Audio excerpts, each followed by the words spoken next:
Hey everybody. I'm really thrilled to be here for UB Hacking. This is my, I think, fourth year at UB Hacking. I'm loving how this is going. First thing I want to do is say thanks to the MLH crew and to the organizers of UB Hacking and everybody that's involved. I am super impressed with how this is going. So what I want to talk about for the next, 45 minutes or so, I'm not sure exactly how long we have. They'll get me with the hook when my time is up. Is processing text. And this is something that we do all the time when we write programs. We spend a lot of time processing text. And sometimes we do this as a conscious effort, but sometimes we just sort of have some text we have to process. And sometimes we have data that we can place in text, and sometimes we have data that's in some sort of other format. We access it through a database or whatever. And what I want to talk about here is the fact that almost everything that we do is ultimately text at some point or another, right? So what is text, right? Our source code is text. The programs you write are text. Everything that you do with your source code in most systems is text. HTML, XML, JSON, all kinds of these formats that you work with are essentially already text files. And a lot of the things that aren't text could be. And even a lot of these things that are HTML or are JSON or are whatever can be represented as a simpler text format. And if we do that, we gain some benefits. Now, the things that I'm going to talk about here are ideas, not specific techniques for how to do specific things, right? We're gonna do some things. There's some examples. We're gonna spend some time in our terminal doing some text processing. But I'm not necessarily going to be teaching you everything that you need to know to do the things that I'm going to talk about. Rather, what I'm going to do is I'm going to show you some sort of ideas of the things that you can do once you get used to this idea that a stream of text is data that you can usefully manipulate. And then hopefully you'll be able to go, grab the man pages or some documentation or whatever and run with this, right? I hope you'll try some of this, not on your own, but on your own. Let's go ahead and fix this slide while we're going. Try some of this on your own. So this presentation is just text, right? This is a text presentation. Trying this for the first time, I actually don't like it a lot. It's called Org Present for Emacs, but that's a topic for another talk. So what kinds of textual formats am I talking about in this presentation? I'm going to talk about specifically comma-separated values, CSV. You've probably all seen CSV files. It's a common export format for spreadsheets. I'm also going to talk about simple columns of data, just a file that has data, one line one line per data item. And then we'll talk about free-form text a little bit. And in the real world, there's a lot of free-form text. So what are the advantages and disadvantages here? CSV is great because almost everything can emit CSV. Now, if you have high-powered CSV that has a lot of semantic information in it, then you probably want a programming language that has a CSV parser. So Python has CSV parsing, JavaScript has CSV parsing, Ruby has CSV parsing, right? There's CSV parsing for everything. But a lot of CSV data is not actually difficult to parse. It doesn't do any of the things that make CSV a complicated format. Now, a quick footnote on CSV is that it's not actually a well-defined file format. So you kind of have to look at your CSV output from whatever program you're using and see if it's amenable to the kind of processing we're going to do here. But a lot of it is. I'm going to keep up with the chat, by the way. If you have questions, please do ask in the chat, and I will stop. So as I said, this is just supposed to show you some techniques. But part of that is if you have some things that you would like to like a riff on what I've done that you'd like to see or whatever that might help you expand that repertoire of techniques, then please ask about it in the chat, and I'll try to do it. Now, full disclosure, you know how live demos go.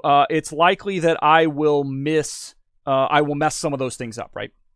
I've got some prepared things that I'm going to do, but if you ask me to do something off the fly, I may mess it up.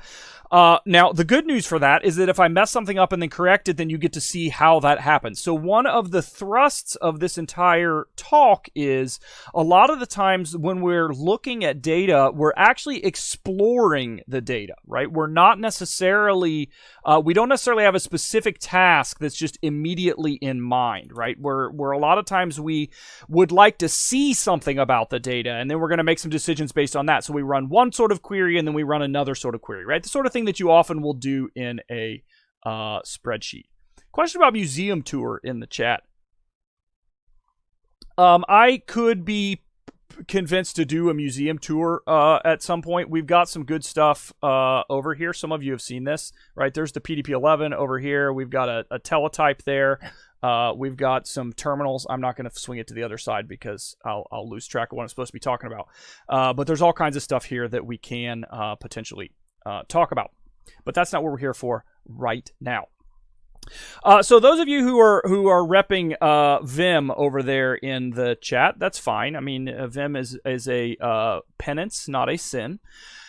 I'm actually not going to be using Emacs for this. This is not about using Emacs to process data. This is about using the shell prompt to process data. So at any rate, so we talked about CSV. Those of you who've had me in class know that I'm easily distracted, and I talk about something else for a while and then have to come back to it. So, get used to that. A simple column of data is another thing that you don't find in nature so much, but you can often easily create yourself. And once you've created a simple column of data, then you can do all kinds of cool things with it. You can sort it, you can slice it and dice it, you can run numeric methods on it, things like that. Can you get extra credit from this Twitch? Let me think about that.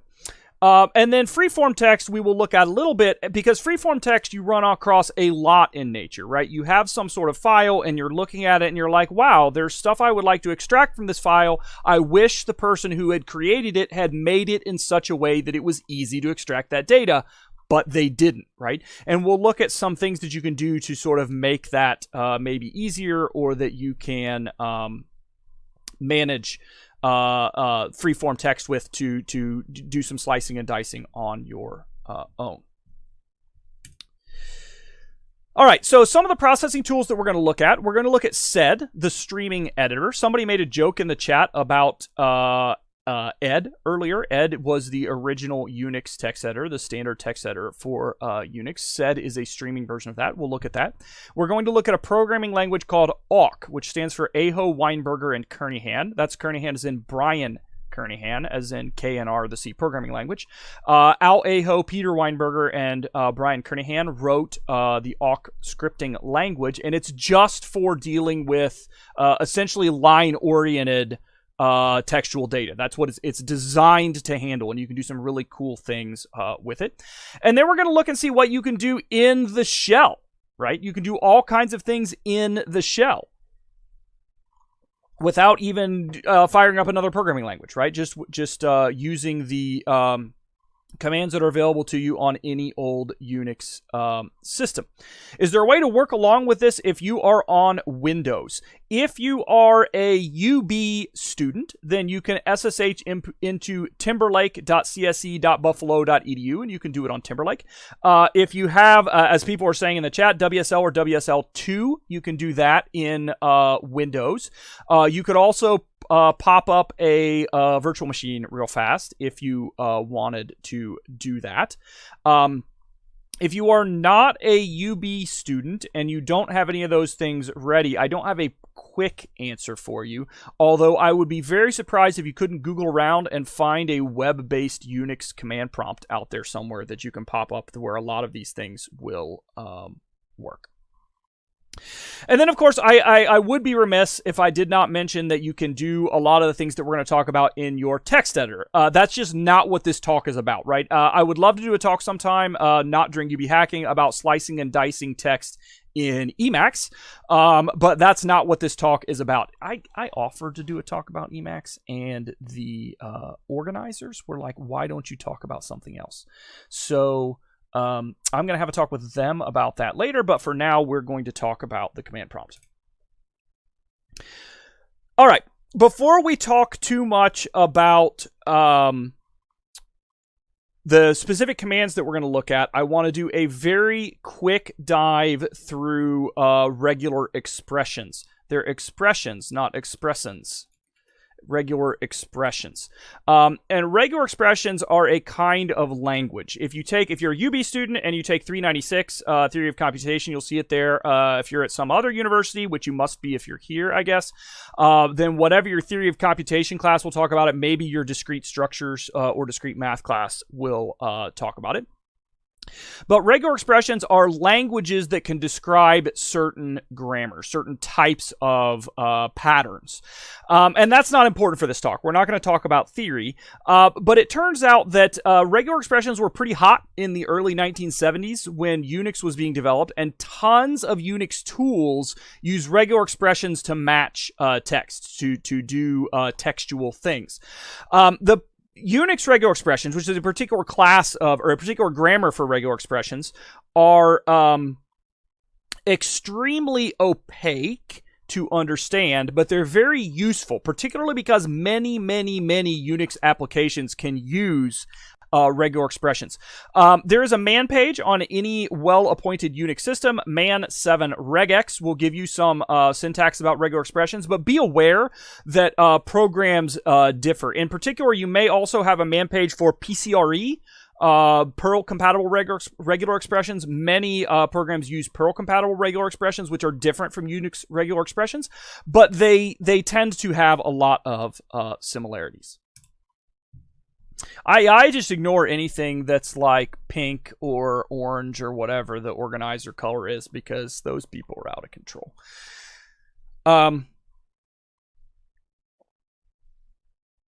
Yeah. So what regular expressions, what we're going to use them for is matching patterns. Because what we want to do is process text that we maybe don't know a lot about, or we know something about the structure, but we don't know exactly what we're receiving, right? So we're going to be matching some patterns, and I want to talk very quickly about some of that grammar so that you can follow better what I'm doing later. Again, I am not teaching you how to use regular expressions. It's okay if you come out of this saying, I don't know how to do what he just did, right? That is not, don't feel bad if that's the case, right? That's not the point here. What I would rather you came out of this saying is not, I don't know how to do what he just did, but I want to learn how to do what he just did. If that is your reaction, I have won. If it's not your reaction, then, I mean, I don't know. I tried. So the big thing about regular expressions is that the simplest regular expression is just a set of characters. So those characters match themselves. So if I say I want to search for a word, I type in that word will match itself as a regular expression. That is any number or many, any letter or many punctuation characters. So regex tool. Somebody look up the regex crossword. That's the one that you want. The regex crossword is what you want. Yeah, there you go. Good job, Grant. So there are certain characters in regular expressions that are magic, though. So the dot, the period character, matches any character in a regular expression. We can use square brackets to form a set of characters that we may want to match, and we can repeat with the star.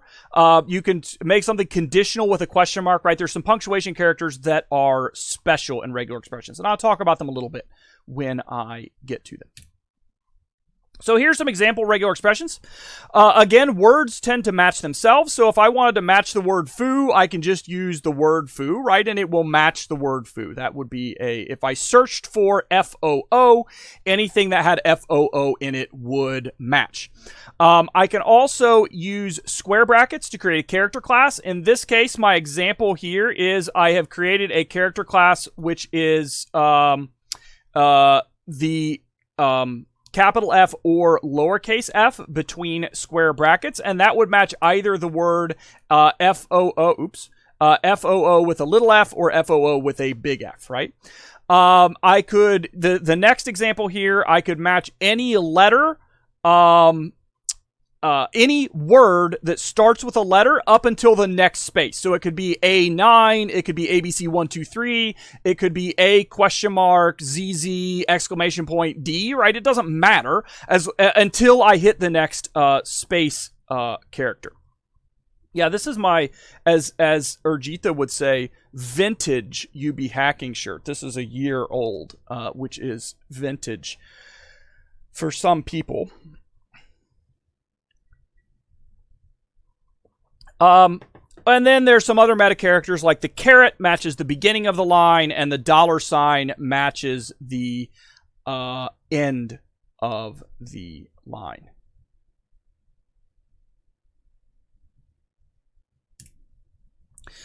All right. So the first tool that I want to talk about is sed.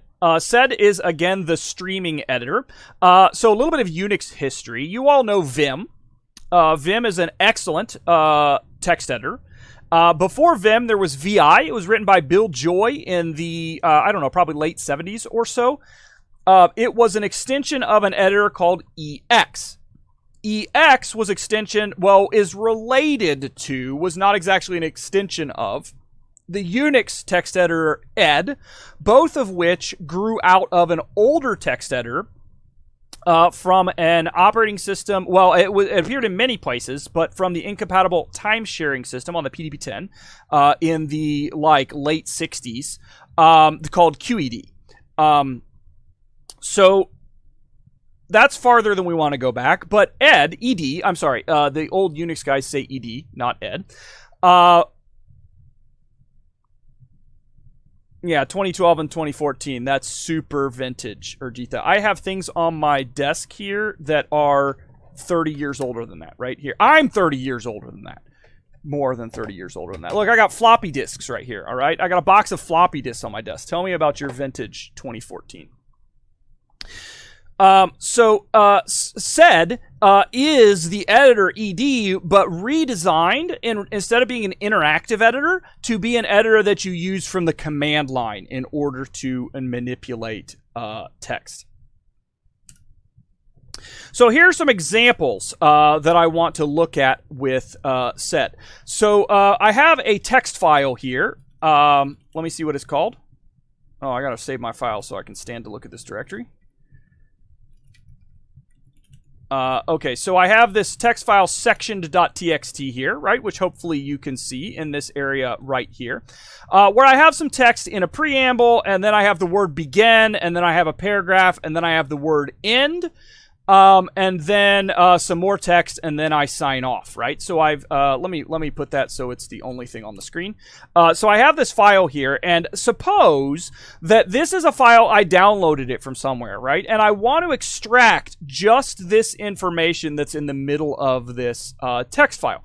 Now I could go to my editor and I could do this, right? But what if I just downloaded 3,000 files that have this format, and this in between is like the hot new cracks for the best vintage NES games in my emulator or whatever, right? And I want to be able to pull these out and apply them without having the instructions and stuff surrounding it.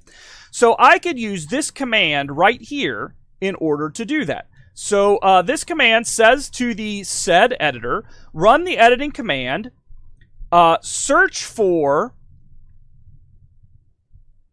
no, I'm sorry, this is deleting, right? So we can save it here in a second, but we're deleting it. We're going to delete everything from begin to end first. So it says search for the line begin and search for the line end, and everything that's in between those, D says delete it, right? So if I run this command, then I get that same text file, but everything here that was between this begin and end does not appear. Right? It does not appear in my file.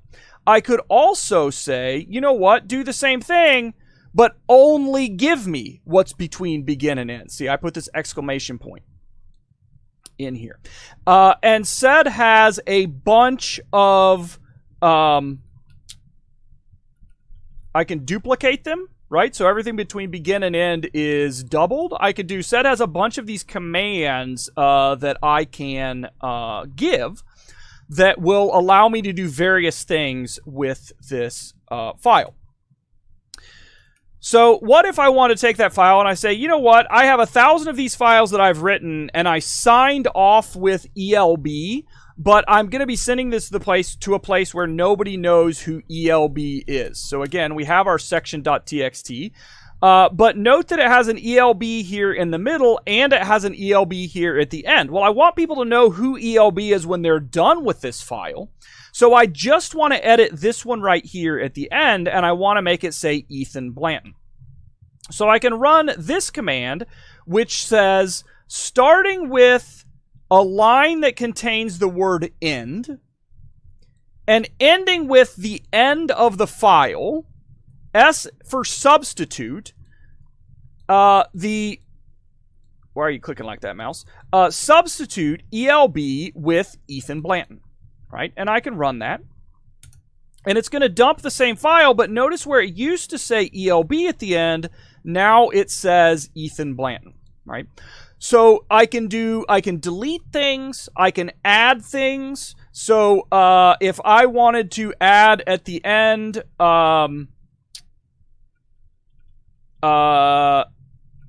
that I am a professor at UB, then I could $, I'm going to mess this up.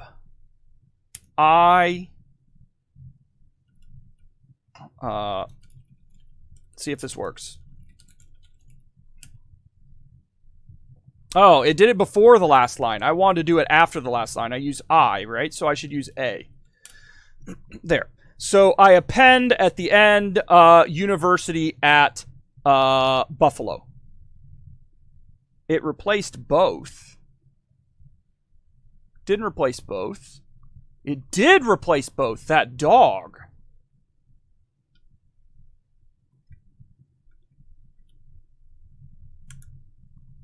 There. I fixed it.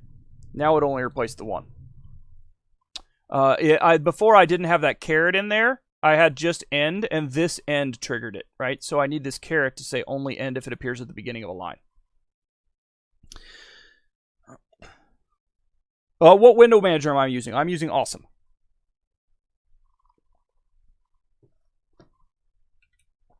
All right, so these are some cool things that we can do with sed. You will often find sed and the next tool we're going to talk about, awk, mentioned together because they're a very, very powerful combination. Sed for sort of arbitrary text manipulation in a file, and awk for record-based text manipulation. So, by the way, MLH folks, drop me a note letting me know what time you would like me off of here so that I know when to wrap up. So awk is a programming language that is designed just for processing text records. And what it does is reads every line of its input and turns it into a record and then breaks that line into fields based on a field separator that you define, which, for example, with CSV is typically a comma, right? It could be a space, it could be a tab, it could be a comma, it could be any white space whatsoever, it could be a colon, right? Whatever is convenient for you. If you're on a Unix machine, then man awk if you're on a Linux machine, then man awk is the programming language manual for Gawk, I believe. Yes, Gawk, which is the GNU awk implementation.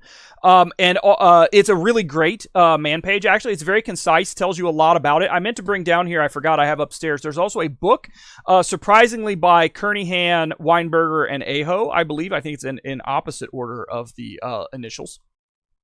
Called the awk programming language, which is also an excellent book, and you can pick it up on any used book, online used book site for usually just a few dollars. It's really good. So awk gives us this language that kind of looks like C in some ways, like not in a lot of ways, but in some ways, but has really excellent string processing. So those of you who are in 220 or have been through 220, you know that what C does not have is excellent string processing, but awk does. So what I have here is a CSV file here, which is a made-up set of UB students, right? I took a random name generator off the internet. And what we have here is we have a UBIT name followed by a person number followed by a last name followed by a first name, right? And so some of these names a lot of these people have a first name for their first and last name. I don't know. It's what the internet gave me. I don't think this was not libgen.io. I literally Googled like random name generator, right? And it came up with something. I think it was a .uk, something .uk. But at any rate, so Anton Romberger here has the UBIT A Romberg and the person number 104134110, right? Or whatever, right? And what we're going to do is we're going to do some slicing on this list. And then I also have a score file where each one of these people did an assignment and they got a score. And it has their UBIT name and then the score that they received on their assignment, 0 through 7. Maximum score was 7. So if I wanted to use awk to say, please tell me every student in this file, every last name, no, it's every student. Every student in this file whose name begins with A through C, then I can run this command where I say, take this file, separate it on commas. That's my field separator is comma, right? Remember we said that awk reads each line as a, let me get the, roster up here so you can see it. Awk reads each line as a record. So this is one record. This is the next record, etc. Take every line, which is a record, break it into fields on comma. And then I'm asking it, compare the third field on the line. So in that case, this is the last name field. My stomp pedal put tildes in. Compare the last name field on the line with the regular expression that matches the any name that starts with a capital A through a capital C, so A, B, or C. And then I don't tell it what to do with it, so just print it out and do that for this file roster.csv. So if we looked through this list, we will see every one of these names starts with, this is Casey's brother right here. Starts with a letter A through C, and we could do all kinds of other things with that we'll see here in a minute. So suppose that I want to see every student whose quiz score was at least 5. I want to see the students that did well on this quiz. It was out of 7 points, and I want to know the students who did well. So now I can say awk. Please take every line. Now, notice that I don't have a field separator here. So let me show you the scores file, right? I don't have a field separator here. I didn't give the -F, right? So I could say -F is space, right? But I don't have to because by default, awk breaks on white space, any white space. So it will break this line into 2 fields, one being the UBIT name and the second being the score.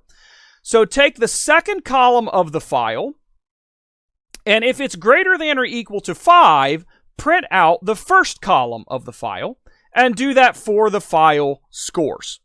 So when I do that, it's going to take this file, which by the way is 100 lines long, and it's going to show me just the users who had a 5, 6, or 7. And there were 38 of those, right?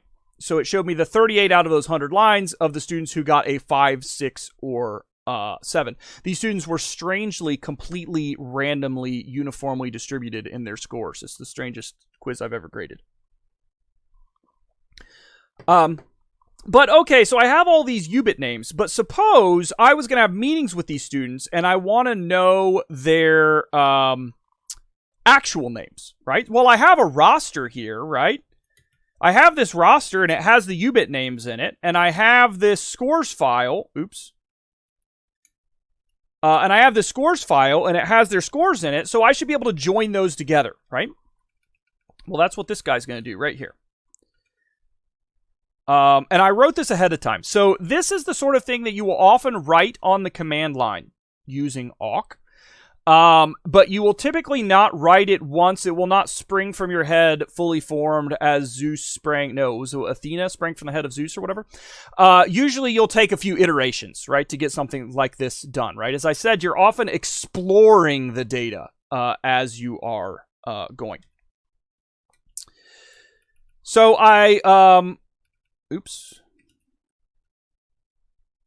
run that command. And then it tells me the names of all of those students. And you'll have to take me on my word that those are the names of those students. But now let's look at those.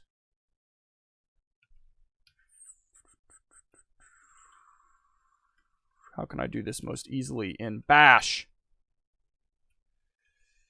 I'm going to use my delete key. Come on, awk. Why you got to be like that? Or Bash. No, I'm not. It's not awk's fault here. It's Bash's fault.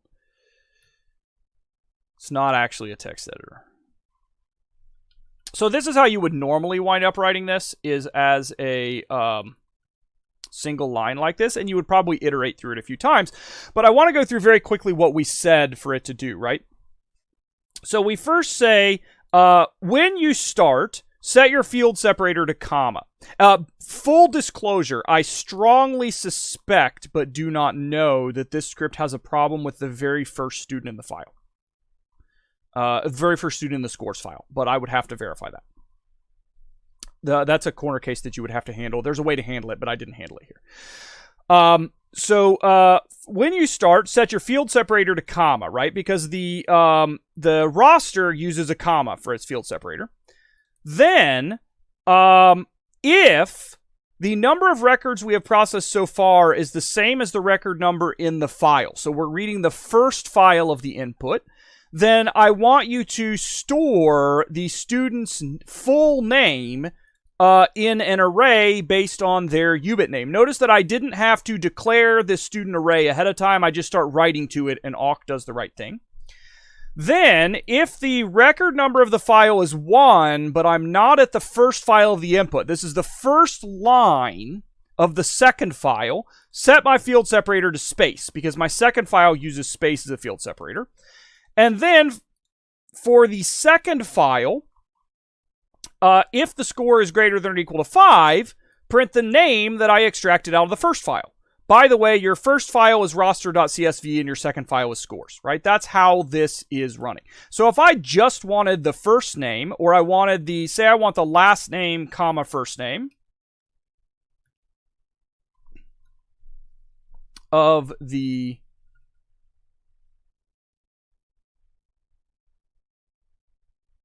last name, comma, first name of the student, right? I can change this just a little bit, run it again, and now I get last name, comma, first name.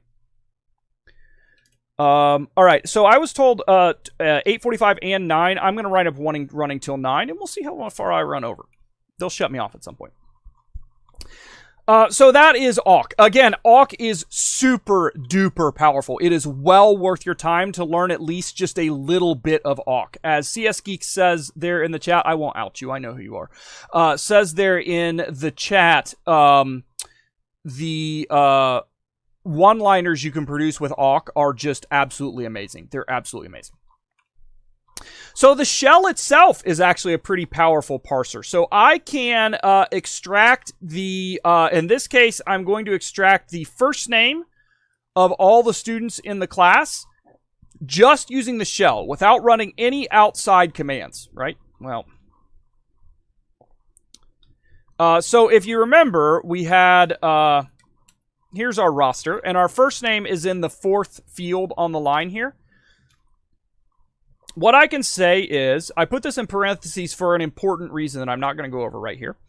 I'm going to set my input field separator to comma, and then I'm going to read my input, and as long as there is input, I'm going to use the set command, which is a shell built-in, to separate this line based on the input field separator. And then I'm going to print the first field. And for input, I want to take this scores.csv file. So if I run that, that should be roster.csv. So if I run that, I will get the first name of every student in my class, right? Using just the shell, right? I didn't use another programming language. I could also select all of the students who, for example, got a 0 on their programming assignment. Now, we saw how to do that in awk, right? So I can do...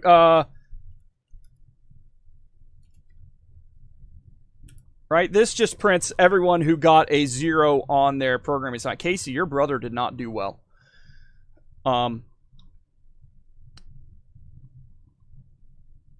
again, I'm going to use that set command. I don't have to set my field separator because it's going to use space. And then if the second field is equal to 0, is what this says here, print the first field.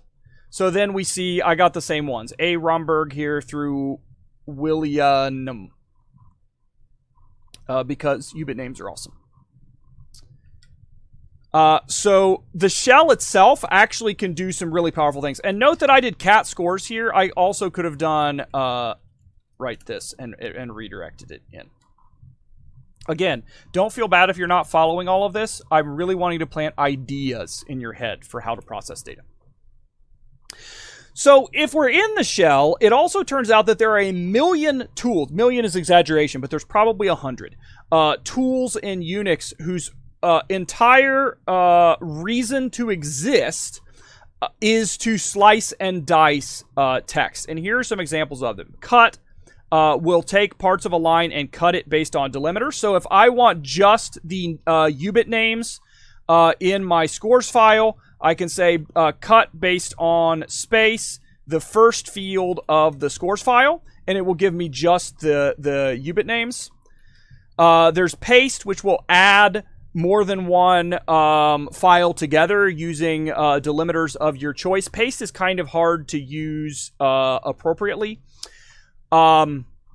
grep. Now, grep stands for an ed command, g/r regular expression /p, which is for the entire file, execute a regular expression, and then print the result. So if I wanted to find ball here in my roster.csv, this is a regular expression, right? BALL is a regular expression in my roster.csv, and it finds just that line, right? If I wanted to find every William, maybe it really was William.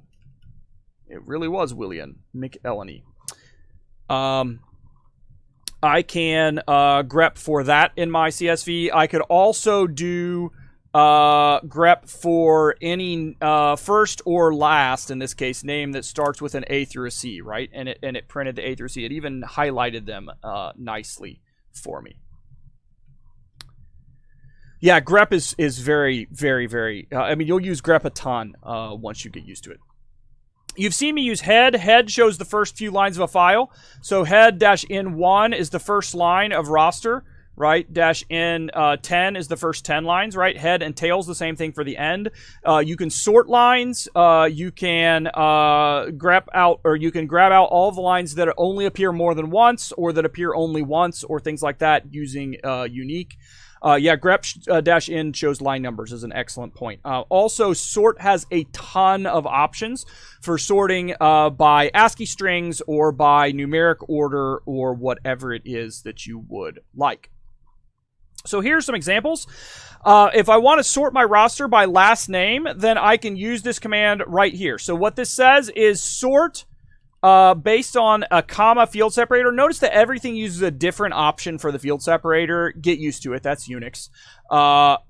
Sort with fields that are comma separated by the third field, my roster. And so if I do that, I will get, note that it is sorted by the last name, right? We're going to start up here with Abrigo and Apicella and Arrington, right? And we end down here with Webster and Wetzler, right? So it sorted it by last name. Here's a numeric sort. So I'm going to take my score file and I am going to sort it based on the second field and get only the first 10 lines. So this is the 10 first sevens in that file. In this case, that's not, I don't know that sort is guaranteed to be a stable sort, so that might not have been the first 10 sevens, but it's 10 sevens. Or I can say, well, how many perfect scores did I have? Well, I know that a perfect score in the scores file ends with a 7, a space and a 7, right? So any line that ends with a space and a 7, $ means the end of the line, is a perfect score. And then WC is the word count package, a word count program. I'm counting the number of lines that are output. There were 16 perfect scores. How many 6s were there? There were 9 6s, right? So I can quickly grovel through my data that way. There are a lot of other commands. So I like one that is called stats by a friend of mine, Mark Allman.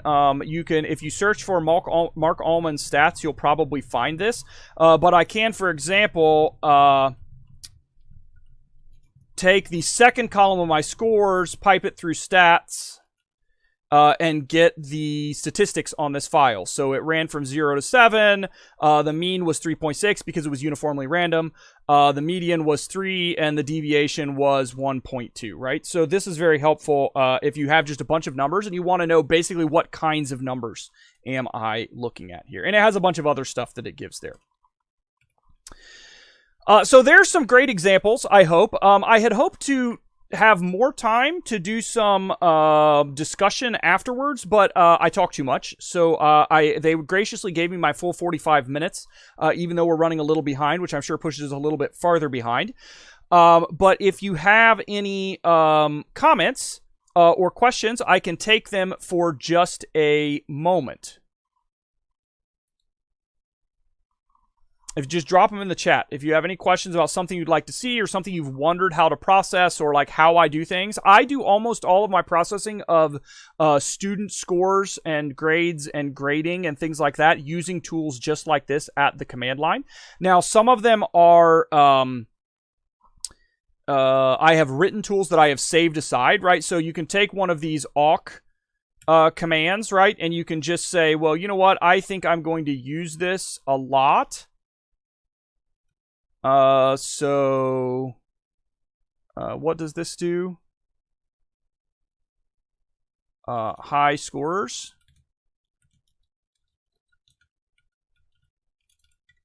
And I can take this and turn it into a awk script.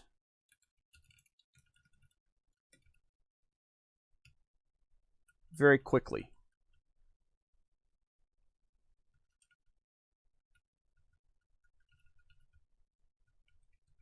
Right, and then I could format it further or whatever, and then you just... and you run it as a script. Am I able to do it? I don't know what JQ is. Is this something I need to know about? I don't know what JQ is.